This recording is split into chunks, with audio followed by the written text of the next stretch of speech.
In this video, I'm going to talk about types in Go. As mentioned in the previous video, Go is a statically typed language, which means we must define a variable with a specific type that can't be changed later on. Before talking about types, we need to know how to define a variable in Go. In Go, we can define a variable in the global scope, aka package scope, or in a local scope, aka inside a function, or inside of construct scope, aka if statement or for loops. We can think of a scope as the code block surrounded by curly brackets. There are two ways to define a variable in Go. One way is to use var keyword, and the other way is to use the shorthanded, which is colon equal, like this, where x int. So just now we defined a variable x with the type of integer, which is the one way of defining the variable using var keyword. Another one is the shorthand, which is y equal colon 0.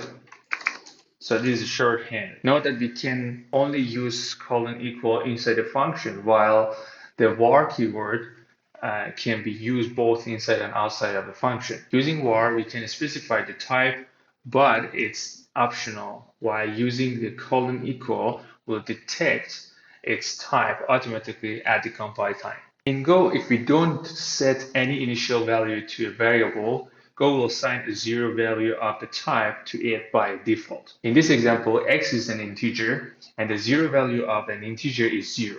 But if we have x with Boolean type, the 0 value of the Boolean will be false. Other types such as pointers, function, interface, slice, channel, and map types, the 0 value will be nil. By default, Go requires to use the variable after defining it. But if we define the variable in the package scope, the compiler won't raise any compile error, and we can use the program as it is. As mentioned previously, if we define a variable with the first letter uppercase letter, that means it's accessible from other packages. External packages can use this variable or modify it. If we start with the lowercase, that means only the same package can access this variable or modify it. So to show how we can access the variable inside the package, here is the example. So let's say we have another function, whatever it is. We want to print the x variable, which is defined as a global variable, to this package.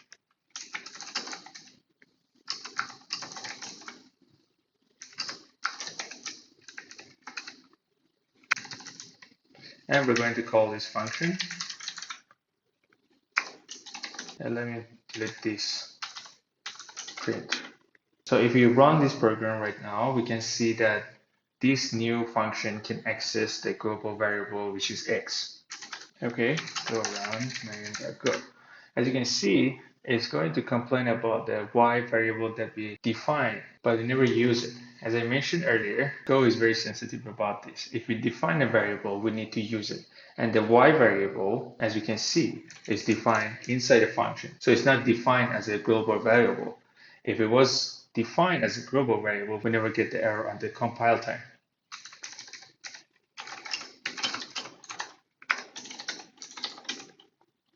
So if we run it again, here we go. So we access the x variable from the function that created earlier, and the value will be 0. If we have value for the variable at the very first time, like var z equals 0, we don't need to specify the type for this variable, because Go compiler is smart enough to detect the type of the value and assign it to the variable. But there is a catch here. If we have the 0 and 0.0, these two are two different things. If we want to define a variable z as a float 32 or float 64, and in general, if we want to define it as a float type, if we have it like only 0 without decimal point, so the type of this variable will be int. So if we want to have it in the float without mentioning or writing the float type into this variable, we need to use decimal point like so. A constant contains data that doesn't change in a lifetime of a program. To define constant, we can do like using const keyword and the name of it, type, and the value. As mentioned earlier, writing the type is totally optional, but I just want to use it for better readability. There's one thing we need to note that if we define a constant, the value of the constant must be defined at the time that you're writing. It means before compiling the program, we need to have assigned variable to this constant variable. So for example, if we have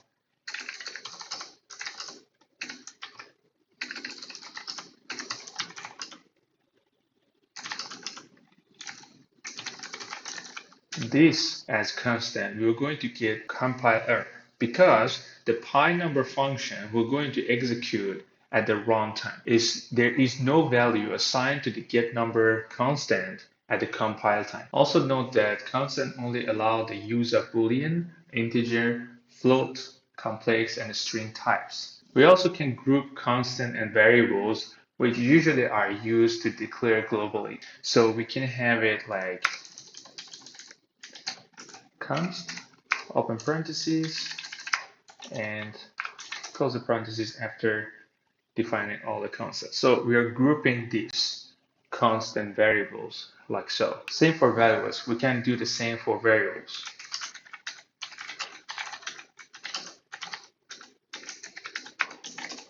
There is other way to group variables or constant, which is if we have the same type of the variables. So if we have x, y, and z all with the float 32 types, we can group it this way. Okay, now let's talk about the types in Go. Go has a variety of built-in types that cover the fundamental types used in programming. Also, it has some specific types which are unique to the Go language. In the category of numeric types, we can start with integers. In Go, we can define integer variable from 8 bits to 62 bits. But that's if we're running on a 64-bit architecture. So as integer type, we can have signed integers, which is accepting from minus to plus numbers from 8, 16, 32, and 64-bit, and unsigned integers, which don't have the negative numbers, is only starting from 0 and going up from 8-bit to 64-bit the same way. You can have var integer value with the int as minus 10, and we can have unsigned integer as 10.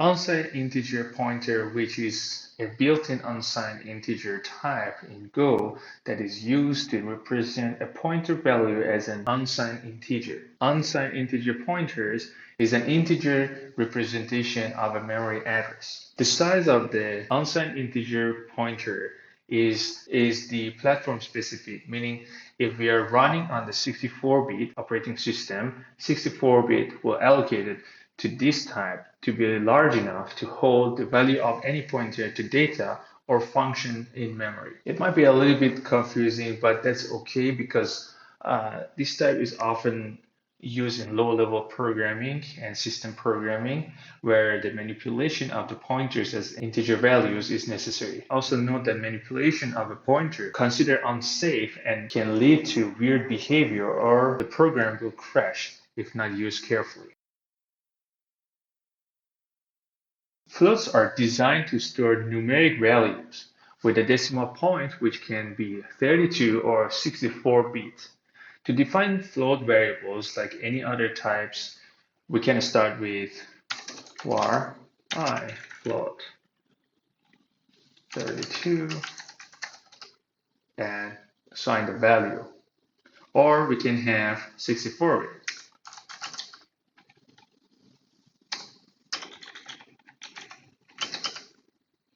Also, as mentioned, we can do a bit of specifying the type of the variable.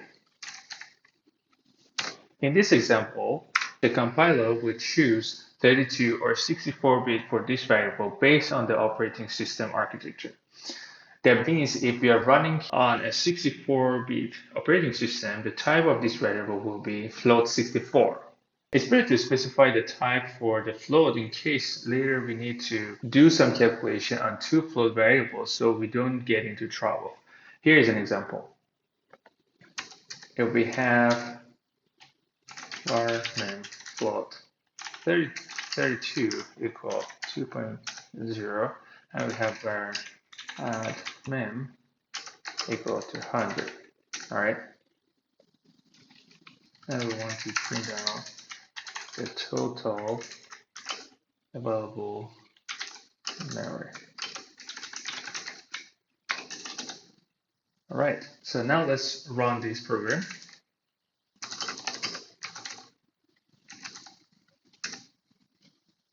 Here, as you can see, there are two different float types here. I'm running on the 64-bit architecture, and the variable that I defined for the mem is 32. That means the mem variable was float32, and automatically assigned type to this variable was based on my operating system architecture, which is 64-bit. So it's better to have the float types to avoid these kind of problems. But if I had float 64,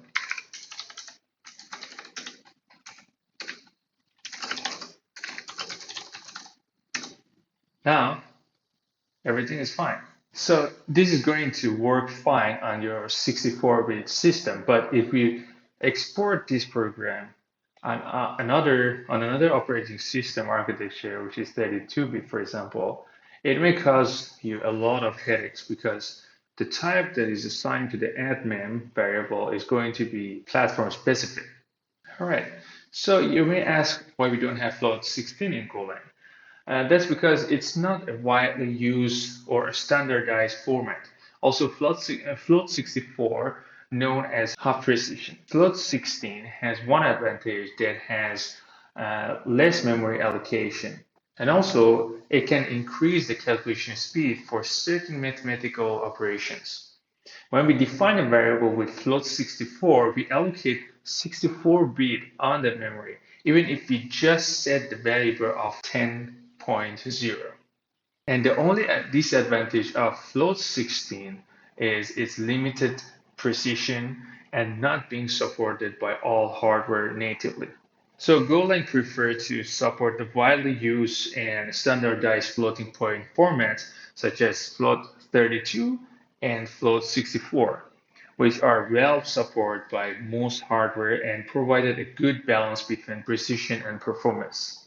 If you really want to use Float16 for some reason, you can use a third-party package, but I warn you that it's going to be much slower than Float32. Complex types represent complex numbers. It consists of a real part and an imaginary part of a number. So var I complex 64 equal 0 is a real number, and this 0 is an imaginary number which use I at the end. If you don't know what an imaginary number is, you can find its link in the description and read more about it. There is a catch here, and that is the 64 and 128. So because we can have complex 64 and complex 128 types. The complex 128 doesn't mean you can have 128 bits real numbers and 128 bits imaginary number. Instead, it means we can have 64 bit of the real number and 64 bit of an imaginary number in this type. Same for complex 64, 32 bits for real and 32 bit for imaginary numbers. Before we move to non-numeric types, I need to mention that two types aliases for numeric types, which are Rune and Byte. Rune is an alias for int32 and is used to represent Unicode, which are integer values that correspond to individual characters in the Unicode character set. So here's an example.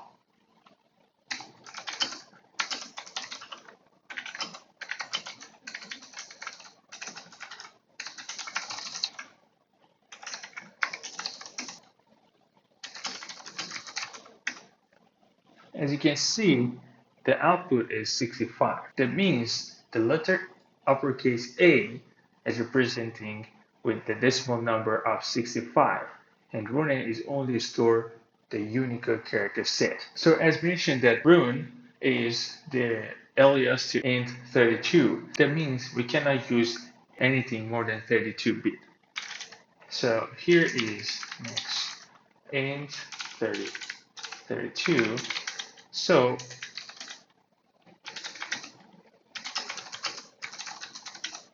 this is going to show you the maximum number of 32-bit integer.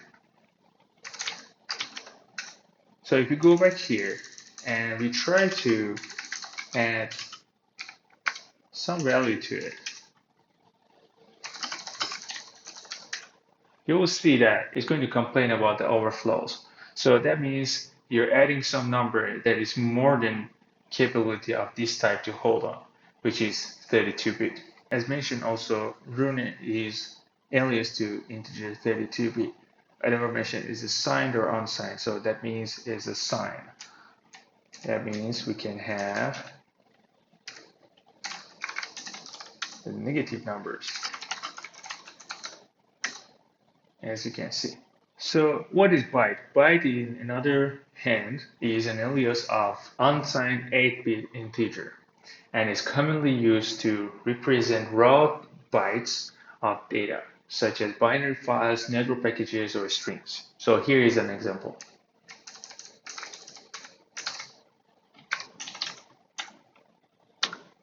Var b byte, and I put A again, and we're going to print it.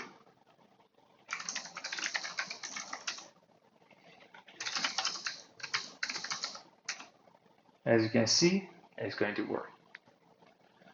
But now let's temper it again. So as we know, the 8-bit maximum number in 8-bit is 255. So that should work. Yeah. And if we try to overflow this, we're going to get compiler. Booleans are basic data type that represent logical values such as true or false. To define a Boolean variable, we can write it like this.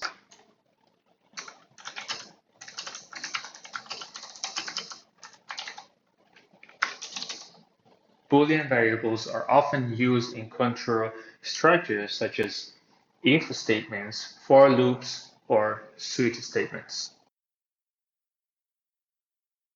In Go, strings are sequence of encoded Unicode UTF-8 characters.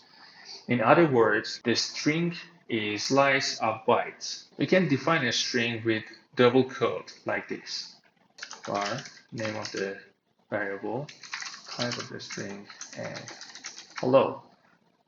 So this is how we define a string in Go.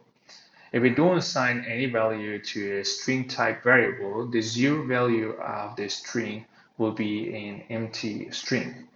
So if we don't define, will be something like this. So here is an empty string.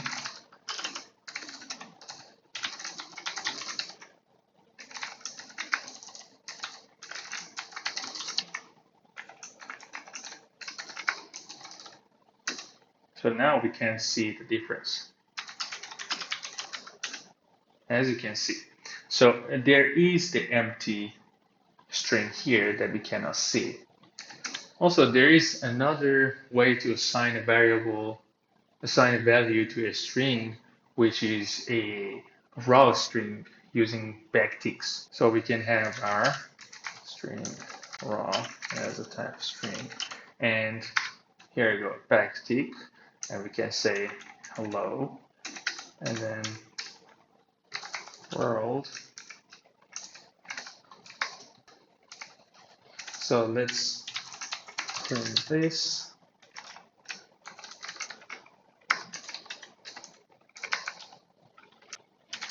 If we run this, we'll see that the raw string will add all the spaces that we had in the editor, as you can see. So that means you will see the raw format of the string that you assign. Okay, now if we take a look at the character set table from this website, I'm going to leave the link in the description if you need it. We can see that the letter H,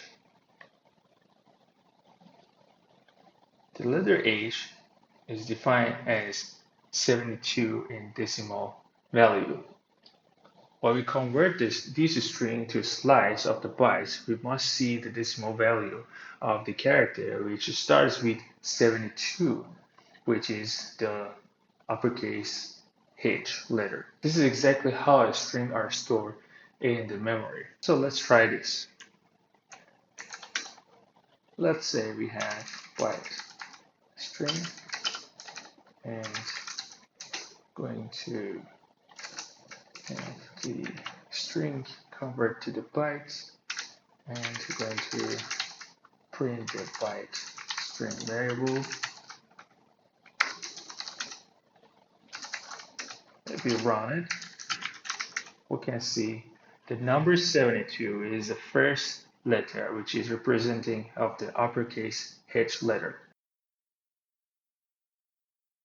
Arrays are a collection of items of some data type, which is stored in order and must have a fixed length. To define an array, we can do like var r as array, and in the curly brackets, we need to specify the length, and after closing the bracket, we need to specify the type, which I'm going to choose integer, and to initialize a value to this array, we can do the length. We can start with the open bracket, length of the array, close it, type of the array, and open the curly brackets, and we put the variables, we put the values inside. So this is how we define an array with the fixed length and assign a value to it. Okay, so in this example, I purposely add another extra value to it because the length of the array is supposed to be 2, but in here I added 3 items. That's because I want to show that if we have array of length 2, we have to add 2 items into it. If we have 3 items like this, we're going to get an error. So if we run this, we'll see that it's saying that it's complaining about out of bound. So that means that we can have less or up to 2 items in this array, but we assign more than that. So if we change this to, and we need to of course print it, and we're going to see the result. As you can see. On the other hand, slices are mostly like arrays, but the only difference is there is no fixed length for them.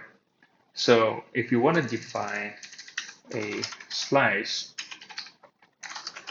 what you need to do is to just don't define any length for this. So as you can see, I have defined SL variable as slice and with the type of integer and assign 4 items to it. So if I print this, we can see that there's no problem with that. I can still append to this slice.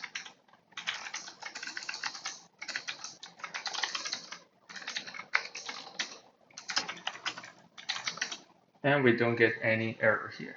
That means there's a dynamic length for slices. So what is map in Go? Map in Go is a data structure that allows to store key value pairs, something like a dictionary in other languages. To define the map variable, we need to specify the type indicating the key types and the value types. Here's an example. Var the map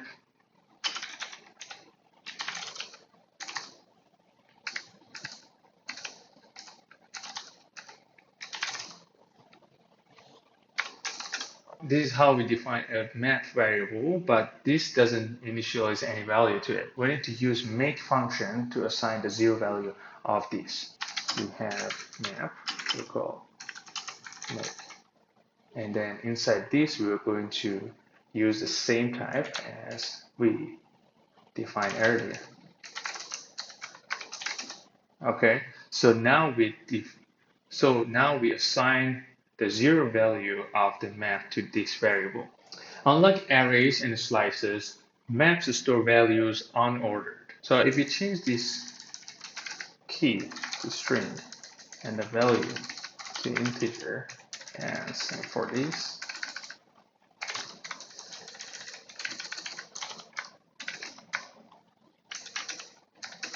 and if we assign some values and some key and values to it, so -1, then a 0, and then b equal 1, and print this.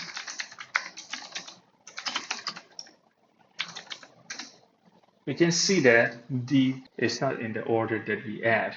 So if we take a look at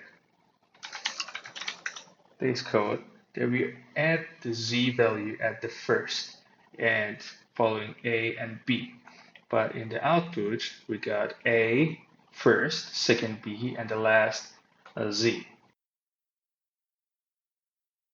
One of the top features of Go is its concurrency, known as Go routine. I'm going to cover Go routine in another video, but for now I need to talk about the channel type in Go. To pass data between threads, we need to use the channel, which creates a pipeline between Go routines to send and receive the data. So this increases the type safety of the program. Channels are directional. That means if we set a channel to sender, the channel always sends data and does not receive any, and vice versa. Let's have a look. Here, we're going to define a channel as input, and we start with the less than dash, and typing the chan keyword and the type of the data that we're going to send through this channel. So this is going to be the receiver, because the arrow is showing this way. If we want to have channel as sender, we need to have this syntax for it. So by doing this, we just create a reference of a channel, not creating the channel itself. To make a channel, after defining the channel like so, we have to initialize it via the make function. So this is how we can do it. Channel in equal make. And the type of it. In short, the make function is only used for slices, maps, and channels. This function allocates memory on the heap and puts 0 or empty strings into values. More on this later. If we design a function that accepts one parameter for receiving data and another for sending data, we can write it this way. Let's say we have this function, and we can name it in out, just so in parameter as input and out parameter as output. So now when we want to send data to a channel, we can do it like this. So let's say we want to send 100, the integer, to channel in, space, and 100. And when we want to receive the data from the channel, we can do like this. Data, the arrow, and chain out. So that means that the data inside this channel, when it's received, is going to assign as a data variable value. Note that the channels are blocking, which means if we have this line as the first line of a function, like so, the rest of the function is not going to execute until we receive the data from this channel. So if the data is not sent to this channel and we are not receiving it here, the rest of the body is not going to execute. It's going to be blocked by this channel. Channels also can be bidirectional. That means a channel variable can send and receive data. If we want to have a bidirectional channel, we just don't have to write the less than dash arrow when we are defining the variable. So here is the by chain, and we can have it this way. So this variable is bidirectional. So we can send data to bychain variable and can receive data from bychain variable. Struct is a composite data type. What is composite data type? I'm glad you asked. In computer science, a composite data type or compound data type is any data type that can be constructed in a program using primitive data types and other composite types. To define a struct in Go, we need to start with the type keyword, followed by the struct name, and the ending with the struct keyword like this. We have type, my struct, and then struct. Now we need to have a curly brackets open and close at the end. In a struct, we can add fields of any types. Here is an example. So let's say we have name as a string type and age as integer type. Struct's name follows the same naming convention as other variables, including the exporting or isolating rule. In addition to it, it's also suggested to use singular words instead of plural. So we can use a student instead of students. So now let's talk about the unique types in Go. Go interfaces are a powerful feature that allows for polymorphic behavior without the need of inheritance. Interfaces is unique to Go and not found in other programming languages. So here is how we're going to define an interface variable.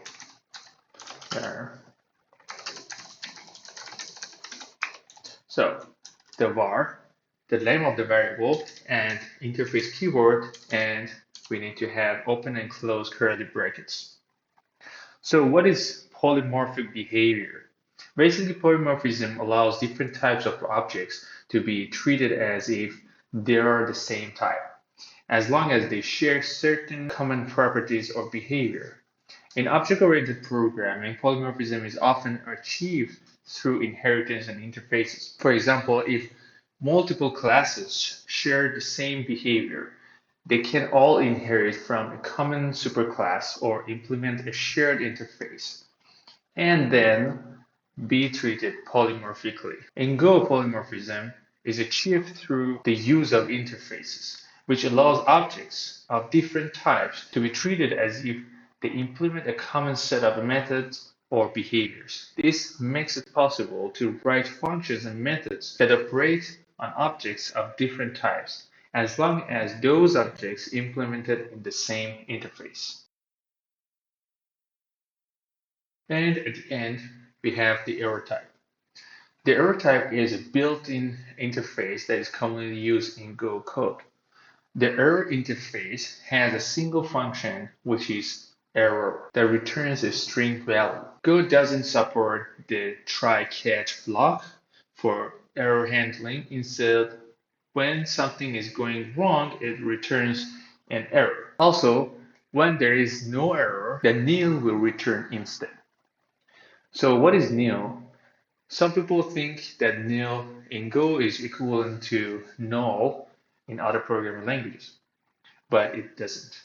Nil is pre-declared identifier in Go that represents zero value for interface, channels, maps, slices, function types, and pointers. When a variable of a pointer, interface, map, slice, channel, or function type is declared but not initialized, its value is automatically set to nil. So here is how we can create an error type variable. So we name the variable as usual, and then we use the error keyword. And then if we want to assign an error message, we can write it like this. So we can say error variable equal, and we can use the errors package and the new function, and we can type the string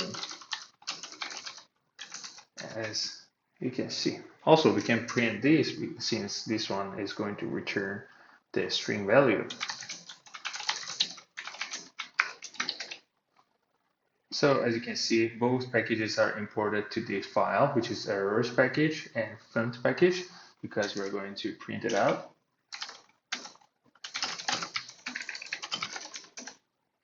And here you go.